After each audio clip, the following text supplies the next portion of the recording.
Everywhere don't scatter o. INEC no see place put face again. Hey, INEC is the trouble. My people, I greet now say una dey okay. No be small gbasgbo so INEC don enter one chance so. But we still thank God say Tinubu still dey try, but we just hope say e no go change later sha. But for a few days now wey e don enter, e never reach 1 month now. Never reach 1 month, e still don dey try small. So we just pray say make God touch and make e no change, right? So my people, I go leave una watch the video. I no want to talk because the video long, so I no want to talk. I go just allow una watch. INEC is the trouble, big one at that. Beg una no forget to help me share, like and comment. And guys, if you know they follow me, I better try follow my page. Okay, thanks, love you all, see you all on my next video. I'm going to tell you why INEC chairman is afraid of this said video. Now, there are 4 clips that have indicted INEC chairman. There are 4 clips that have proved that INEC chairman did not keep the law, did not keep his words, and the INEC legal team has nothing to defend about these videos. But this particular one is very important, and I'm going to tell you why it is important. The first 3 videos were made months before the election, but this is 48 hours, just barely 1 day to the election. The international observers, the European Union observers, the ECOWAS observers, the past president of African countries, all of them were present in this meeting because they have arrived in Nigeria for the election, to monitor the election. So INEC chairman summoned them, and INEC chairman was telling them how the election is going to be. So if maybe the videos that have surfaced before, it was 2 months, 3 months before the election, the INEC chairman could say that before 2 months to the election that he never knew it's going to be like that. But this is a day before the election. So this is the video that INEC chairman is afraid of. This is one of the clips that PDP has presented before the court. And this is the reason why the ECOWAS, the European Union, sorry, not even the ECOWAS, the international communities that observe this election, this is one of the reasons they said no, we cannot go with this, because INEC chairman have told us how the election is going to be just a day before the election, and the election turned out to be the opposite. I will allow you to watch this video to the end and see what I'm talking about. The Commission should carefully monitor the performance of all staff involved in the election and ensure that both recognition and sanctions are applied where applicable.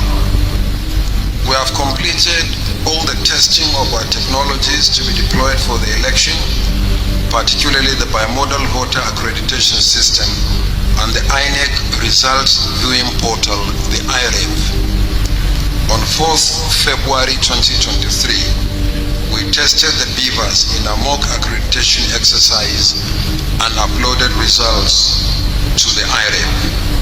We are satisfied with the performance of the beavers, which has been confirmed by several groups that observed the exercise.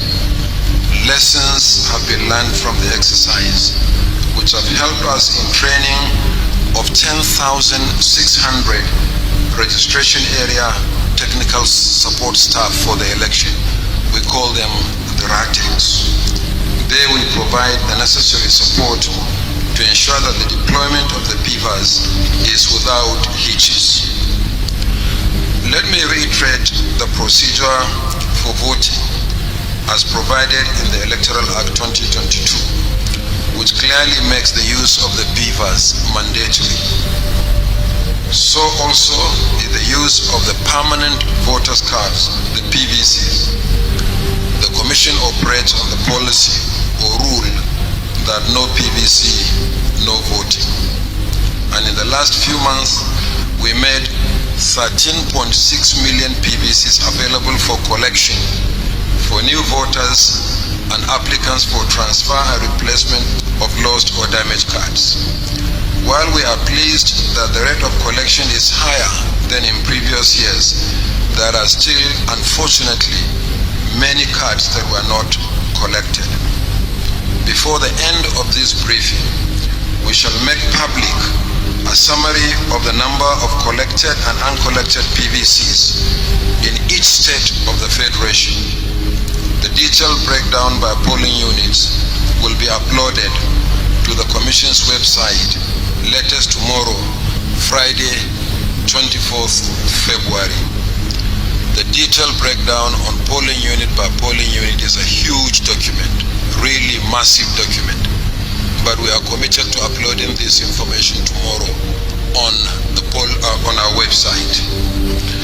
To illustrate how big this document is, I am holding here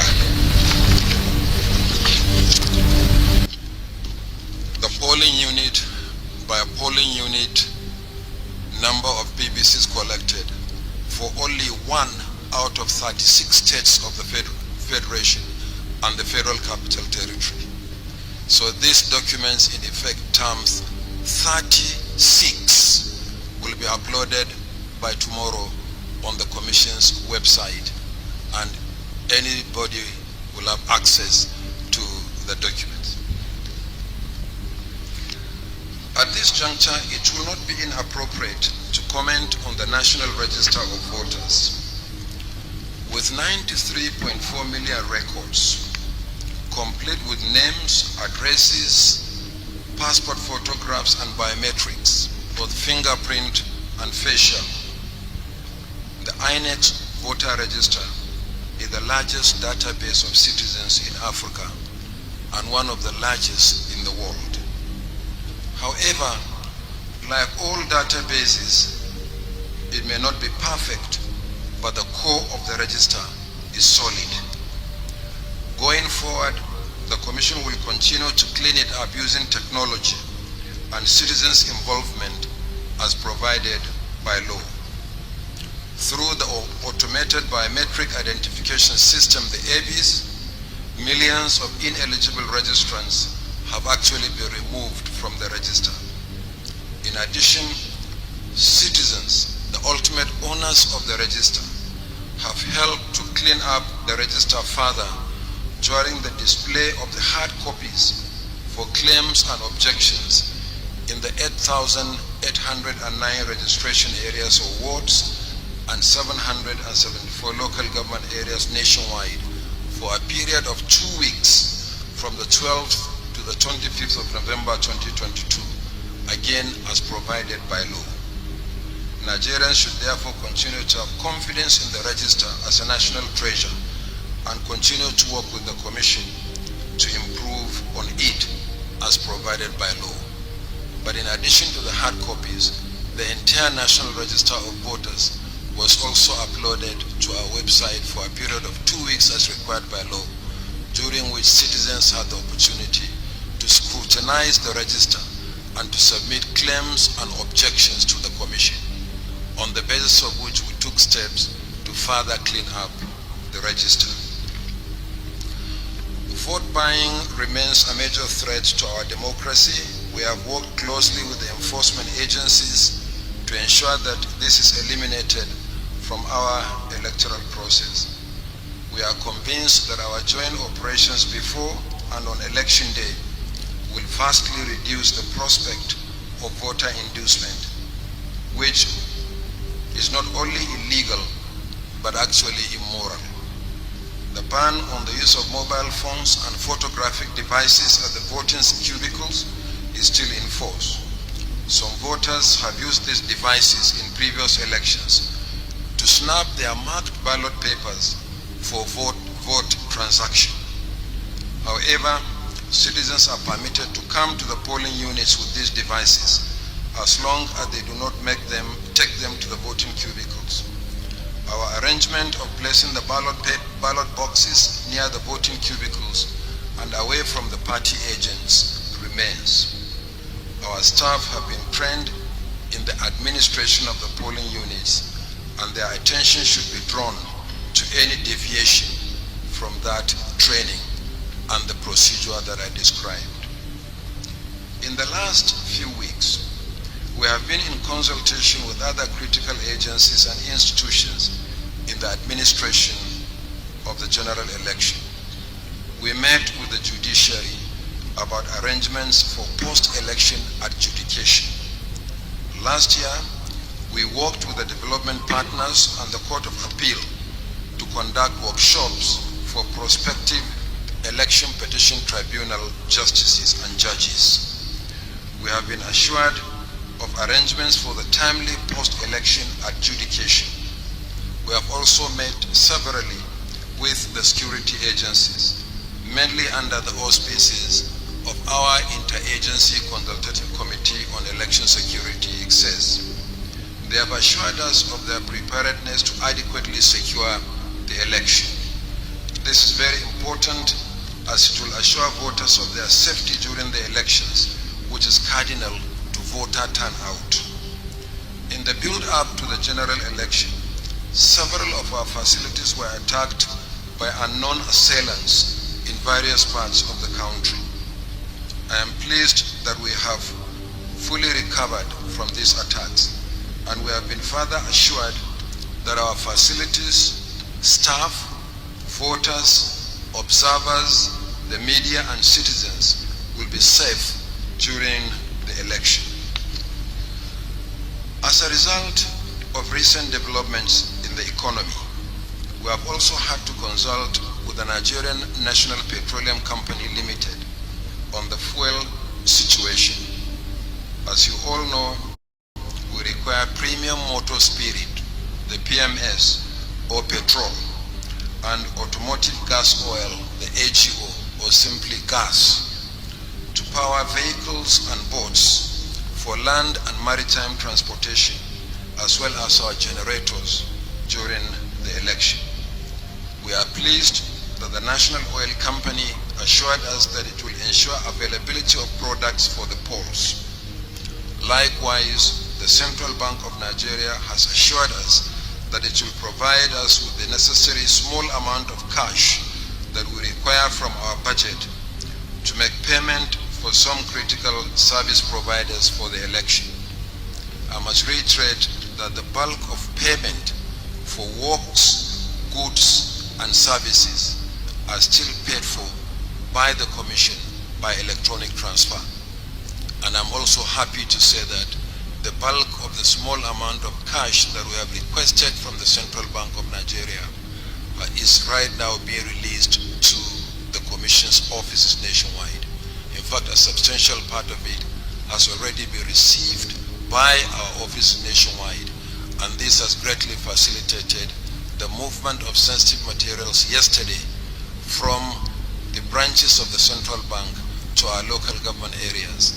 And by tomorrow, we'll batch them and then move them on Friday to the registration area centers.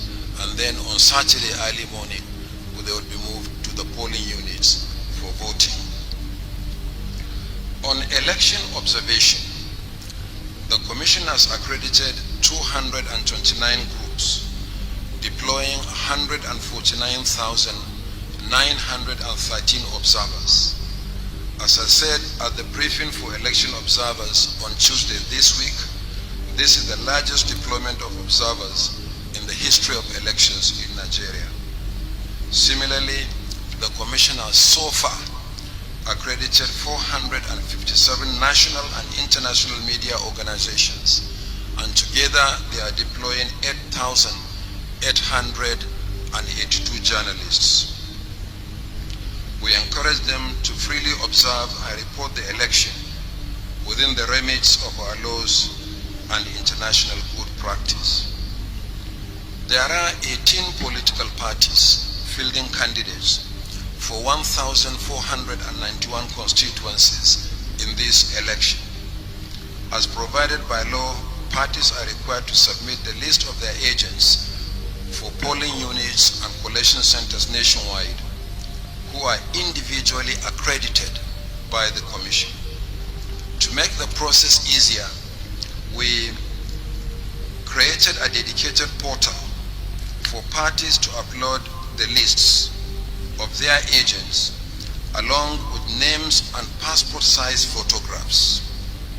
In all, the Commission has printed and delivered 1,642,385 identification cards to our state offices for collection by state chairmen of political parties for their polling units and collation agents. The soft copy of the summary of the list has already been uploaded to our website and social media platforms. And I'm glad to say that we have shared the hard copies of the summary at this meeting. Finally, I want to assure Nigerians that we are adequately prepared for this election. We remain fully committed to a free, fair, and credible process. I want to once again declare that our allegiance is only to Nigerians. Our commitment is to ensure that in this election, we put everything in place for free, fair, credible contest and outcome. I understand that the Inspector General of Police sent a representative. Am I right? Is there anybody representing the IG? Okay, so the Inspector General of Police will join us tomorrow so that together we'll further brief the nation and take questions. I will respond to issues relating to elections, and the Inspector General of Police will respond to issues relating to election security. So on this note, it's my pleasure to welcome all our invited guests, and I am prepared, supported by the national commissioners, to respond to questions, issues, comments you may wish to make, and to take note of suggestions and advice that you may wish to offer. I thank you very much, and I apologize for speaking for too long. Thank you.